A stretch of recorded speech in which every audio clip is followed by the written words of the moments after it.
ജൂതന്മാരെ കൂട്ടക്കൊല ചെയ്ത ഹോളോകാസ്റ്റിനെ കുറിച്ച് നമുക്കറിയാം. 10 ലക്ഷത്തോളം പേരാണ് അല്ലേ? 10 ലക്ഷം മുതൽ 60 ലക്ഷം മുതൽ 40 ലക്ഷം വരെ എന്തൊക്കെ പറയുന്നത്. 60 ലക്ഷം എന്നൊക്കെ ചിലത് വായിച്ചിട്ടുണ്ട്. അത്രയേറെ ആളുകളെ ജീവനോടെ ഗ്യാസ് ചേമ്പറുകളിലും മറ്റും കയറ്റി കൊന്ന മാനവ ചരിത്രത്തിലെ ഏറ്റവും വലിയ കൂട്ടക്കൊലകളിലൊന്നാണ്. ഏറ്റവും വലിയ കൂട്ടക്കൊല അതുമാത്രമല്ല, മുഗളന്മാരുടെ കാലത്ത് ഇന്ത്യയിൽ ഹിന്ദുക്കൾക്ക് നേരെ നടന്നതും വലിയ കൂട്ടക്കൊലയാണ്.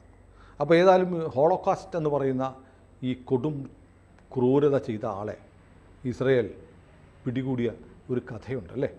ഈ കഥ ഓപ്പറേഷൻ ഫിനാലെ എന്നുള്ള കഥ പ്രശസ്തമാണ്. പക്ഷെ നമ്മുടെ പ്രേക്ഷകർക്ക് വേണ്ടി അത് പറയാമെന്ന് പറഞ്ഞിരുന്നു. അപ്പോൾ ഇന്നത്തെ കഥയമമയിൽ ഈ ജൂതന്മാർ തങ്ങളുടെ സഹോദരങ്ങളെ കൊലപ്പെടുത്തിയ ദുഷ്ട ശക്തികളെ വേട്ടയാടി പിടിച്ച ആ കഥയൊന്ന് പറഞ്ഞാൽ കൊള്ളാം. ഈ ഇസ്രയേലിൽ ഒരു തവണ പോയപ്പോൾ യാദ് ഭാഷ്യം എന്ന് പറഞ്ഞ അവരുടെ ഒരു സ്മാരകത്തിൽ പോയി. യാദ് ഭാഷ്യം എന്ന് പറയുന്നത് ഈ ഹോളോകോസ്റ്റ് ഇരകളുടെ അവശേഷിപ്പുകൾ എന്ന് പറയാമല്ലോ, അത് സൂക്ഷിച്ചു വച്ചിരിക്കുന്ന ഒരു മ്യൂസിയമാണ്. പല ആളുകളുടെയും കർച്ചീഫോ ഷർട്ടോ ഇന്ന ആളുടെ എന്നൊക്കെ പറഞ്ഞിട്ട് ആ ജൂത ഇരകളുടെ അവശിഷ്ട വസ്തുക്കൾ ഒക്കെ സൂക്ഷിച്ചിരിക്കുന്ന ഒരു മ്യൂസിയം. ഇന്നയാളുടെയാണ് മറ്റേ ഇന്ന ഡയറിക്കുറിപ്പ്, ഇന്നയാളെഴുതിയ നോവല്, ഇങ്ങനെ ഒരു വല്ലാത്ത അനുഭവമാണ് അതിൻ്റെ അകത്ത് കയറുന്നത്. ഭൂമിയിൽ അവരുടേതായി മാറ്റിവെച്ച ചില സാധനങ്ങൾ, ആ വിക്ടിംസിൻ്റെ ഒക്കെ ആ സാധനങ്ങളുടെ ഒരു മ്യൂസിയം. അത് ആ ആശയം തന്നെ എത്ര ഗംഭീരമാണെന്ന് തോന്നി. അത് കഴിഞ്ഞ് നമ്മൾ ഈ ചിത്രങ്ങൾ, ഈ അവരുടെ വസ്തുക്കൾ ഉപയോഗിച്ച പേന, ചെരുപ്പ്, കൈലേസ് ഇങ്ങനെയൊക്കെ കണ്ട് ഇതിൻ്റെ ഒടുവിൽ നമ്മൾ തുരങ്കത്തിലേക്ക് പ്രവേശിക്കുകയാണ്. ഇരുട്ട് മാത്രം. ഇങ്ങനൊരു തുരങ്കം ഇതിൻ്റെ അവസാനം വരുന്നത് നമ്മൾ സ്വപ്നത്തിൽ പോലും കരുതുന്നില്ല. അസാധാരണവും അപ്രതീക്ഷിതവുമായിരുന്നു അത്. അതിൻ്റെ അകത്തേക്ക് നമ്മൾ കയറുമ്പോഴേക്കും പിന്നെ ഈ ഇരുട്ടിൽ മുകളിൽ കുറേ നക്ഷത്രങ്ങൾ മിന്നാൻ തുടങ്ങുന്നു. ഈ നക്ഷത്രങ്ങളുടെ ഇടയിൽ കൂടിയിട്ട് പിന്നീട് ഒരുപാട് കുഞ്ഞുങ്ങളുടെ കരച്ചിൽ, കുഞ്ഞുങ്ങളിങ്ങനെ കരഞ്ഞുകൊണ്ടേയിരിക്കുകയാണ്. എന്നിട്ട് ഈ കരച്ചിലിൻ്റെ പിന്നാലെയാണ് നമ്മൾ ഈ തുരങ്കത്തിൽ നിന്ന് പുറത്തേക്ക് ഇറങ്ങുന്നത്. ഈ ഹോളോകോസ്റ്റ് വിക്ടിംസ് ആയിരുന്ന കുഞ്ഞുങ്ങളുടെ കരച്ചിൽ എന്നാണ് ഉദ്ദേശിച്ചിരിക്കുന്നത്. വല്ലാത്തൊരു അലറിക്കരച്ചിലിൻ്റെ ഒടുവിലാണ് ആ സ്മാരകത്തിൽ നിന്ന് പുറത്ത്. ഹോളോകോസ്റ്റിനെ കുറിച്ച് കേൾക്കുമ്പോൾ തന്നെ നമുക്ക് ഈ ശരീരത്തിലൂടെ ഒരു വിറയൽ കടന്നു പോകും അല്ലേ? അതെ. അപ്പോൾ അവിടെ നിന്ന് നമ്മൾ ഈ കീപ് സേക്ക് എന്തെങ്കിലും ഓർമ്മയ്ക്ക് സൂക്ഷിക്കാൻ എന്ന് പറഞ്ഞിട്ട് നമ്മൾ ഓരോ സ്ഥലത്തു നിന്ന് വാങ്ങുമല്ലോ എന്തെങ്കിലും ഒരു സോവനിയർ. ഹോളോകോസ്റ്റിന്റെ സോവനിയർ ഉണ്ടോ? അപ്പോൾ ഞാൻ സോവനിയറായിട്ട് നോക്കിയപ്പോൾ എനിക്ക് കിട്ടിയ ഒരെണ്ണം ഒരു വീഡിയോ. ആ കാലത്ത് വീഡിയോ കാസറ്റ് നമ്മൾ കാസറ്റ് പ്ലെയറിലിട്ട് കാണുന്ന കാലമാണ്. 8 Man ട്രയൽ എന്ന് പറഞ്ഞിട്ടൊരു വീഡിയോ കാസറ്റ്. അത് ലോകത്തിലെ ആദ്യം വീഡിയോ ഒക്കെ എടുക്കുന്ന ടെലിവൈസ് ചെയ്യുന്ന വിചാരണയാണ് അഡോൾഫ് എയ്ക്മാൻ്റെ. ആ വിചാരണയുടെ ഈ ചിത്രീകരണം അതാണ് വീഡിയോ ആയിട്ട് ഉണ്ടായിരുന്നത്. അതാണ് ഞാൻ അവിടെ നിന്നും മേടിച്ചത്. അതിപ്പോഴും എൻ്റെ കയ്യിലുണ്ട്. നമ്മളിപ്പോൾ വീഡിയോ കാണാറില്ലെങ്കിലും അതിന് മുമ്പ് ഞാൻ എയ്ക്മാനെ പറ്റിയൊരു പുസ്തകം വായിക്കുകയും ചെയ്തിരുന്നു. പെൻഗ്വിൻ ഇറക്കിയത്. ആ വിചാരണയൊക്കെ സംബന്ധിച്ച് ഇയാളെങ്ങനെയാണ് ഈ ആളുകളെ കൊന്നത് എന്നുള്ളത്. ഇനി നമുക്ക് ഈ എയ്ക്മാനെ മൊസാദ് പിടിച്ച കഥ പറയാം. ഈ അർജൻറ്റീനയുടെ തലസ്ഥാനമായിട്ടുള്ള ബ്യൂണസ് ഐറിസിൽ ഒരാൾ മെഴ്സിഡീസ് ബെൻസ് ഫാക്ടറിയിൽ മെക്കാനിക്കായിട്ട് ജോലി ചെയ്യാണ്. റിക്കാർഡോ ക്ലെമന്റ് എന്നാണ് അയാളുടെ പേര്. അയാൾ ന്യായമായ ജീവിതമാണ് നയിക്കുന്നത്. ഈ മെക്കാനിക് ജോലി അത് കഴിഞ്ഞ് വീട്ടിൽ പോകും. അങ്ങനെയാണ് അയാൾ ജീവിച്ചുകൊണ്ടിരിക്കുന്നത് അർജൻറ്റീനയിൽ. ഭാര്യ, 2 കുട്ടികൾ ഒക്കെ ഉണ്ട് അയാൾക്ക്. അയാൾ ഒരു ദിവസം ഈ മെക്കാനിക് പണി കഴിഞ്ഞ് ഈ മെഴ്സിഡീസ് ബെൻസ് ഫാക്ടറിയിൽ നിന്ന് പുറത്തേക്ക് വരുമ്പോൾ 1960 മെയ് 11 അയാളുടെ ജീവിതം മൊത്തത്തിൽ തകിടം മറിഞ്ഞു, അട്ടിമറിക്കപ്പെട്ടു. അയാളെ പെട്ടെന്ന് ഈ റോഡിൽ കൂടി നടന്നു പോകുമ്പോൾ 3 പേര് വന്നിട്ട് തള്ളി നിലത്തേക്ക് വീഴ്ത്തി റോഡിൽ. എന്നിട്ട് ഈ വീണയാളെ ഡ്രാഗ് ചെയ്ത് എടുത്തിട്ട് അവർ കൊണ്ടുവന്നിരുന്ന കാറിൻ്റെ പിൻസീറ്റിലേക്ക് തള്ളി കാലുകളും കൈകളും കെട്ടി, കണ്ണ് കെട്ടി അയാളെ എന്നിട്ട് അവിടെ തന്നെ കുറച്ച് മാറി ഒരു വീട്ടിൽ കൊണ്ടുപോയിട്ട് ചോദ്യം ചെയ്തു. ഈ ഓപ്പറേഷൻ 10 മിനിറ്റ് ഉണ്ടായിരുന്നുള്ളൂ. ഈ പിടിക്കൽ കാറിൽ കൊണ്ടുപോയില്ല, 10 മിനിറ്റ് എടുത്തുള്ളൂ. 10 മിനിറ്റ് എടുത്തുള്ളൂ. അയാളെ പിടിക്കുമ്പോൾ ഈ മാൽക്കിൻ എന്ന് പറഞ്ഞൊരാളുണ്ടായിരുന്നു ഈ പിടിച്ച കൂട്ടത്തിൽ. മാൽക്കിന് ആകെ സ്പാനിഷ് ഒരു വാചകമേ അറിയാമായിരുന്നു. അതാണ് ഇയാളോട് പറഞ്ഞത്. ഒൺ മോമെന്റ് ഡിറ്റോ സെഞ്ഞോർ എന്ന് പറഞ്ഞു.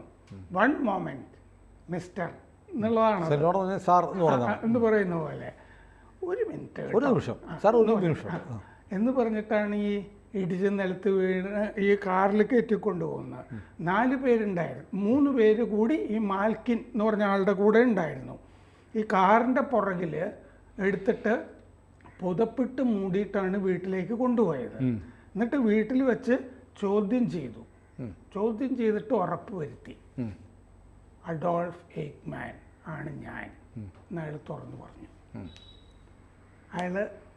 അതായത് മറ്റേ സഖ്യകക്ഷികൾ ജർമ്മനിയെ തോൽപ്പിച്ച ശേഷം ഈ അഡോൾഫ് ഐക്മാൻ പിന്നെ ജോസഫ് മെങ്കിലെ എന്ന് പറഞ്ഞിട്ട് ഈ ജൂതന്മാരെ വിഷം കുത്തിവെക്കുകയൊക്കെ ചെയ്തിരുന്ന ഒരു ഡോക്ടറുണ്ട്.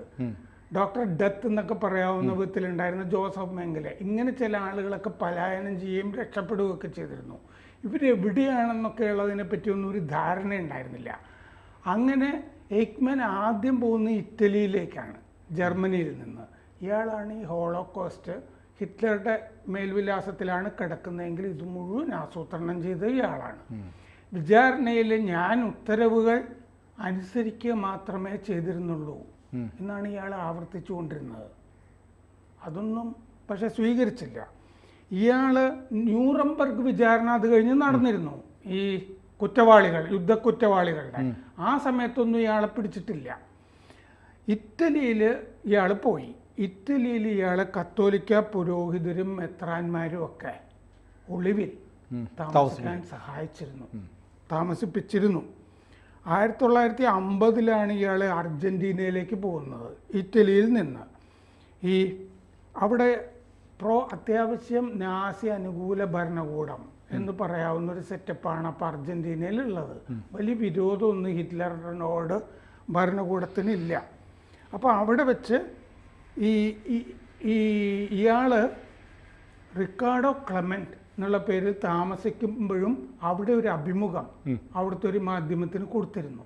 ഇയാളുടെ വീരസ്യമൊക്കെ പറഞ്ഞു കൊടുത്തിട്ട് എല്ലാവരെയും എനിക്ക് കൊല്ലണം എന്നുണ്ടായിരുന്നു ജൂതന്മാരെ, അങ്ങനെ ചെയ്യാൻ കഴിഞ്ഞില്ല എന്നൊക്കെ അവിടുത്തെ ഭാഷയിലാണ് വരുന്നത്. വിചാരണയിലല്ല, അർജന്റീനയിലൊരു മാധ്യമത്തിന് അഭിമുഖം കൊടുത്തിരുന്നു. ഇന്റർവ്യൂ ആ കാലത്ത് തന്നെ കൊടുത്തിരുന്നു. എല്ലാവരും അവിടുത്തെ ഭാഷയിലാണല്ലോ ഇത് മുഴുവൻ അച്ചടിച്ചു വെക്കുന്നത്. അതങ്ങനെ അധികം ആരും ശ്രദ്ധിക്കാനൊന്നും പോയില്ല. അത് കഴിഞ്ഞ് ഈ 7 കൊല്ലം കഴിഞ്ഞ് ഫ്രിറ്റ്സ് ബോയർ എന്ന് പറഞ്ഞൊരു പ്രോസിക്യൂട്ടർ, ജൂതനാണ്, ജർമ്മനിയിൽ. ആൾക്കൊരു കത്ത് കിട്ടി. ആ കത്തിൽ ഇയാൾ അർജന്റീനയിലുണ്ട്, എയ്ക്മാൻ എന്ന് പറഞ്ഞിട്ടുള്ള കത്താണത്. അത് ഫ്രാങ്ക്ഫർട്ടിലാണ് ഈ പ്രോസിക്യൂട്ടർ ഉണ്ടായിരുന്നത്. ജൂതവിരുദ്ധത ഭയങ്കരമായിട്ട് അവിടെ കളിയാടിയിരുന്നതാണ്. അപ്പോൾ പ്രാദേശിക ചാരന്മാർക്കൊക്കെ വിവരം കൊടുക്കാതെ ഈ ഫ്രിറ്റ്സ് ബോയർ എന്ന് പറഞ്ഞ പ്രോസിക്യൂട്ടർ ഇത് നേരിട്ട് മൊസാദിനെ അറിയിക്കുക ചെയ്തത്. ലോക്കലായിട്ടൊന്നും അറിയിച്ചില്ല, സ്കിപ്പ് ചെയ്തു പോകും. അതുകൊണ്ട് ഇസ്രയേലിൽ തന്നെ മൊസാദിനെ അയക്കും. ഈ കത്ത് എഴുതിയത് ഒരു ബ്ലൈൻഡായ ആളാണ്, അന്ധൻ. ഇത് ഫ്രാങ്ക് ബോയർക്ക് എഴുതിയത്. അയാളുടെ പേര് ലോദർ ഹെർമാൻ. അയാൾ ജൂതനാണ്. അയാളുടെ മകൾ സിൽവിയ ഒരാളെ പ്രണയിക്കുന്നുണ്ട് എന്ന് ഈ അപ്പനോട് പറഞ്ഞു. ഞാൻ ഒരാളുമായിട്ട് പ്രണയത്തിലാണ്. കുറച്ച് കഴിഞ്ഞ് ഈ വിവരങ്ങൾ പറഞ്ഞ് ഈ കാമുകനെ പറ്റി മകള് സിൽവിയ പറഞ്ഞു വന്നപ്പോൾ ഈ കാമുകൻ്റെ അപ്പൻ എയ്ക്മാനാണ് എന്ന് ഈ ബ്ലൈൻഡ് അന്ധനായ ലോദറിന് മനസ്സിലായി. അങ്ങനെയാണ് ഈ പ്രോസിക്യൂട്ടർക്ക് ജർമ്മനിയിൽ കത്ത് പോകുന്നതും മൊസാദിനെ അറിയിക്കുന്നതും. പിന്നെ ബെൻഗൂറിയൻ ഓപ്പറേഷൻ നടത്തണം, അയാളെ കൊന്നുകളയണം, ഇങ്ങോട്ട് പിടിച്ചുകൊണ്ട് വരണം, ഇവിടെ നമുക്ക് വിചാരണ ചെയ്യാം എന്നൊക്കെ. ഈ ലോദർ എഴുതിയ കത്തിൽ എയ്ക്മാൻ്റെ വിലാസം അർജന്റീനയിൽ ഇന്നടത്താണ് താമസിക്കുന്നത് എന്നുള്ള കാര്യങ്ങളൊക്കെ അതിൻ്റെ അകത്ത് ഉണ്ടായിരുന്നു. ഇവിടെയാണ് അയാൾ താമസിക്കുന്നത് എന്നൊക്കെ. 1932 SS എന്ന് പറഞ്ഞ ചാരസംഘടന ഹിറ്റ്ലറുടെ അതിൽ ചേർന്നാണ് എയ്ക്മാൻ. അപ്പോൾ എയ്ക്മാനെ അമേരിക്കൻ സേന പിടിച്ചിരുന്നു. ഗെസ്റ്റപ്പോ ആയിരുന്നില്ല, ആ SS എന്നാണ് അവിടെ പറയുക. ജർമ്മൻ ഗെസ്റ്റപ്പോയുടെ അവിടുത്തെ പേരാണ് SS എന്ന് പറയുന്നത്. അവിടെ അമേരിക്കൻ സേന പിടിച്ചിട്ട് ഇയാൾ രക്ഷപ്പെട്ടതാണ് സേനയുടെ പിടിയിൽ നിന്ന്. 4 വർഷം യൂറോപ്പിൽ ചിലവായി, മിഡിൽ ഈസ്റ്റിൽ പോയി, കള്ളപ്പേരിൽ താമസിച്ചു. 1950 അർജന്റീനയിൽ വരുന്നത്. ഇറ്റലിയിലും മെത്രാന്മാർ സഹായിച്ച കഥ പറഞ്ഞല്ലോ. നാസി ക്രിമിനലുകളുടെ സ്വർഗമായിരുന്നു അന്ന് അർജന്റീന. അവിടെ പോയി അവർക്ക് ഈ പറഞ്ഞ പോലെ അഭിമുഖങ്ങളും കൊടുക്കാം, ആരും പിടിക്കാനില്ല, വിട്ടുകൊടുക്കില്ല. ഏഞ്ചൽ ഓഫ് ഡെത്ത് എന്നാണ് ആ ഡോക്ടർ ജോസഫ് മെങ്കലയെ പറഞ്ഞിരുന്നത്. അയാളും അർജന്റീനയിൽ പോയിരുന്നു, എന്നിട്ട് സുഖമായിട്ട് ജീവിക്കുകയൊക്കെ ചെയ്തു. പിന്നീട് അയാളെ പിടിക്കുകയൊക്കെ ചെയ്തു. അത് കഴിഞ്ഞ് 7 കൊല്ലം കഴിഞ്ഞാണ് ഈ വിവരം പ്രോസിക്യൂട്ടർക്കൊക്കെ കിട്ടുന്നത്. അപ്പോൾ ഈ 1960 ഇയാളെ പിടിച്ച് വിമാനത്തിൽ അങ്ങോട്ട് കൊണ്ടുപോയി ഇസ്രയേലിലേക്ക്. 1962 മെയ് 31 ടെൽ അബീബിനടുത്ത് അയാളെ തൂക്കിലേറ്റി വിചാരണയൊക്കെ ചെയ്ത് തൂക്കിലിട്ടു. 1975 ഈ മൊസാദിൻ്റെ അന്നത്തെ മേധാവി ഇസ്സർ ഹാരേൽ ഈ ഓപ്പറേഷൻ പറയുന്ന ഒരു പുസ്തകം എഴുതി. ഇയാളെ എങ്ങനെ പിടികൂടി. കാരണം ഹാരേലിനായിരുന്നു ഓപ്പറേഷന്റെ ചുമതല. ഹാരേൽ അന്ന് അർജന്റീനയിൽ പോയി ഇയാളെ പിടിച്ചുകൊണ്ട് വരുന്നത് അർജന്റീന സർക്കാർ അറിയാതെയാണ്. സർക്കാരിനോട് പറഞ്ഞ ഈ ഓപ്പറേഷൻ നടക്കും. അതാണ് ഞാൻ ചോദിച്ചത്. അപ്പോൾ അതിൻ്റെ ഒരു റിസ്ക് ആലോചിക്കണം. ഒരാളെ തട്ടിക്കൊണ്ട് പോകുന്നു, അയാളെ എയർപോർട്ടിൽ കൊണ്ടുവരുന്നു, അല്ലേ? എന്നിട്ട് ഫ്ലൈറ്റ് കയറ്റി കൊണ്ടുവരുന്നു, എമിഗ്രേഷനിൽ പിടിക്കാതിരിക്കണം. ഇത് നമ്മൾ മുമ്പ് ഒരു എത്തിയോപ്യൻ ഓപ്പറേഷനും ഇങ്ങനെ പറഞ്ഞിരുന്നു, വിമാനങ്ങളൊക്കെ പോയിട്ട് കപ്പൽ പോയിട്ടും ഒക്കെ. അപ്പോൾ പിന്നെ ഉഗാണ്ടയിലെ ആ ഓപ്പറേഷനൊക്കെ നമ്മൾ പറഞ്ഞിട്ടില്ലേ? അതൊക്കെ പോലെ അത് നമ്മൾ വീണ്ടും ആവർത്തിക്കുന്നില്ല. മൊസാദ് ആവുമ്പോൾ ഇതൊക്കെ പതിവ് ശീലങ്ങളാണ്. അതെ. അപ്പോൾ ഇസ്സർ ഹാരേൽ ഒരു പുസ്തകം എഴുതി. ഡയറക്ടർ ഓഫ് ദി ഓപ്പറേഷൻ ആയിരുന്നു, മൊസാദിൻ്റെ അന്നത്തെ ചീഫാണ്. The house on Garibaldi street എന്നാണ് പുസ്തകത്തിൻ്റെ പേര്. അർജന്റീനയിലെ ഗാരിബാൾഡി സ്ട്രീറ്റിലായിരുന്നു ഈ വീട്, എയ്ക്മാൻ്റെ വീട്. അപ്പോൾ 2012 ഈ ഓപ്പറേഷൻ ഫിനാലെ എന്ന് പറഞ്ഞിട്ട് ഈ സിനിമയും ഒക്കെ വരും. എനിക്കതാണ് ഇഷ്ടപ്പെട്ടത്. ഈ ഓപ്പറേഷന് കൊടുത്ത പേര് ഓപ്പറേഷൻ ഫിനാലെ. അതെ, പേരുകളൊക്കെ ഭയങ്കരമാണ്. അപ്പോൾ ഈ ഓപ്പറേഷനിൽ പങ്കെടുത്തവരെ ഈ അഭിനയിച്ചവർ എന്ന് പറഞ്ഞിട്ട് സിനിമയുടെ അവസാനം കാസ്റ്റിംഗ് ആ സാധനം നമ്മൾ പറയണോ, ക്രെഡിറ്റ്സ് കാണിക്കും. അതെ. അപ്പോൾ ഇസർ ഹാരേൽ ചീഫ്, റാഫി ഐത്രാൻ, പീറ്റർ മാൽക്കിനാണ് ആ പരിചയപ്പെടുന്നത്. ഒരു നിമിഷം സെനോർ എന്ന് പറയുന്നത്. തട്ടിയെടുത്താൽ, തോക്ക് ചൂണ്ടിയാൽ, വായ പൊത്തിയാൽ, അല്ലേ? അതെ. ഗുഡ് മോർണിംഗ് പറഞ്ഞാൽ അത് കറക്റ്റായിട്ടാണ്, കൃത്യമായിട്ടാണ്. ശ്രീ അഹ്റോണി ആൻഡ് മോഷെ താബോർ, ഇത്രയും പേരാണ്. ഈ 11 ദിവസം കഴിഞ്ഞിട്ടാണ് അർജന്റീനയിൽ നിന്ന് എൽ അൽ വിമാനത്തിൽ ഇസ്രായേലിലേക്ക് കൊണ്ടുവന്നത്. പിടിച്ച് 11 ദിവസം കസ്റ്റഡി 11 ദിവസം കസ്റ്റഡിയിൽ ചോദ്യം ചെയ്തു. മുഴുവൻ സാധനം പറയണല്ലോ, ഹോളോകോസ്റ്റ്, ആരെ കൊന്നു, എങ്ങനെ കൊന്നു, എവിടെ കൊന്നു. അത് മാത്രമായിരിക്കില്ല, പിടിച്ചോണ്ട് വന്നിട്ട് നേരെ എയർപോർട്ടിൽ കൊണ്ടുവന്ന് കയറ്റിക്കൊണ്ട് വരാൻ പറ്റില്ല. അതിനുള്ള കൂടി വേണം, ബദൽ സംവിധാനങ്ങൾ ആലോചിച്ചിട്ട് വേണം. ചിലപ്പോൾ വേറെ രാജ്യങ്ങളുടെ സഹായവും വരും. മെയ് 23 എന്നിട്ട് ഇങ്ങനെ പിടിച്ച് ഇസ്രയേലിൽ കൊണ്ടുവന്നിട്ട് ബെൻഗൂറിയൻ പ്രധാനമന്ത്രി മെയ് 23 മറ്റേ നേരത്തെ പിടിക്കുന്നത് മെയ് 11, മെയ് 23 12 ദിവസം കഴിഞ്ഞ് പാർലമെന്റിൽ ബെൻഗൂറിയൻ പ്രഖ്യാപിച്ചു, നമ്മൾ അഡോൾഫ് എയ്ക്മാനെ പിടിച്ച് ഇസ്രയേലിൽ കൊണ്ടുവന്നിരിക്കുന്നു. ലോകം ശരിക്കും ഞെട്ടിപ്പോയി. ഈ അഡോൾഫ് എയ്ക്മാൻ വാർത്തയിൽ ഇങ്ങനെ നിറഞ്ഞു നിന്ന ആളാണല്ലോ ആ കാലത്ത്. ഇവിടെ വന്നിരിക്കുന്നു. എനിക്കൊരു ആഗ്രഹമുണ്ട്, നമ്മൾ അവനെ പിടിച്ചു കിട്ടി ഇവിടെ കൊണ്ടുവന്നിരിക്കുന്നു, അവൻ്റെ പേര് ദാവൂദ് ഇബ്രാഹിമാണ് എന്ന് നരേന്ദ്രമോദി പറയുന്ന ഒരു ദിവസം വരണം. അവിടെ ഞാൻ ഒരു വാചകം പറയട്ടെ. ഇന്ന് എന്നോട് ഒരാൾ രാവിലെ സംസാരിക്കുമ്പോൾ പറഞ്ഞാണ്, ഈ ദാവൂദ് ഇബ്രാഹിമിനെ പിടിക്കാനുള്ള ഓപ്പറേഷൻ ദോവൽ ശരിയാക്കി വെച്ചതാണ്, അതിനുള്ള ആളുകളെയൊക്കെ ശരിയാക്കി വെച്ചിരുന്നു, ഇപ്പം പിടിക്കണ്ടെന്ന് ഇന്ദിരാഗാന്ധി പറഞ്ഞു. കേട്ടിട്ടുണ്ടോ കഥ? അങ്ങനെയാണ് അദ്ദേഹം പിന്നെ ആ കോൺഗ്രസിൻ്റെ പക്ഷത്ത് നിന്ന് മാറുന്നത്. ഇവരെ കൊണ്ട് ഈ രാജ്യം ഗുണം പിടിക്കില്ല എന്ന് വിചാരിച്ചിട്ട് പിന്നെയാണ് മോദിയുടെ ഒക്കെ കൂടെ ഓപ്പറേഷൻ. ഏതായാലും അത്തരം കഥകൾ ഒരുപാടുണ്ട്. നമ്മുടെ രാജ്യത്തിന് ഗുണകരമായ വലിയ നേട്ടങ്ങൾ ഉണ്ടാവുമായിരുന്ന കാര്യങ്ങളൊക്കെ അവസാന നിമിഷം ഉത്തരവാദപ്പെട്ട ആളുകൾ അട്ടിമറിച്ച കഥകൾ. എനിക്കൊന്ന് ഒരു ദിവസം ദാവൂദ് ഇബ്രാഹിമിൻ്റെ കഥയും നമുക്ക് പറയാം. മറ്റൊന്ന് കാര്യം സാർ, നമ്മൾ ഈ കഥയും മുഹമ്മദ് ഈ എപ്പിസോഡ് അവസാനിപ്പിക്കുന്നതിന് മുമ്പ് കഴിഞ്ഞ തവണ നമ്മൾ വേറൊന്ന് പറഞ്ഞിരുന്നു, ഈ ടിപ്പു സുൽത്താനെക്കുറിച്ച്. ടിപ്പു സുൽത്താൻ കേരളത്തോട് ചെയ്തത് എന്താണ്, അത് നമുക്കൊന്ന് സംസാരിക്കണം. അത് പക്ഷേ ഒരു ഇതിൽ 2-3 ദിവസം എടുക്കട്ടെ. ഇപ്പോൾ നമ്മൾ തളിപ്പറമ്പ് രാജരാജേശ്വര ക്ഷേത്രത്തെക്കുറിച്ച് പറയാം. അതിൻ്റെ ഒരു ഭാഗം, അതിൻ്റെ പഴയ ഭാഗം പാറയൊക്കെ അവിടെ കിടപ്പുണ്ട്. അതെ, ഇപ്പോഴും കാണാം. അങ്ങനെ കേരളത്തിലെ പല ക്ഷേത്രങ്ങളിലുമുണ്ട്.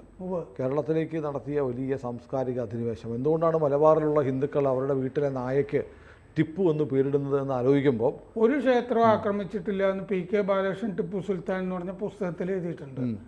ഞാൻ സംസാരിക്കുമ്പോൾ ആ ക്ഷേത്രങ്ങളുടെ പട്ടിക. അതെ, അത് നമുക്കൊന്നും ചെയ്യണം. നമ്മുടെ 1-2 പ്രേക്ഷകർ ആവശ്യപ്പെട്ടിരുന്നു.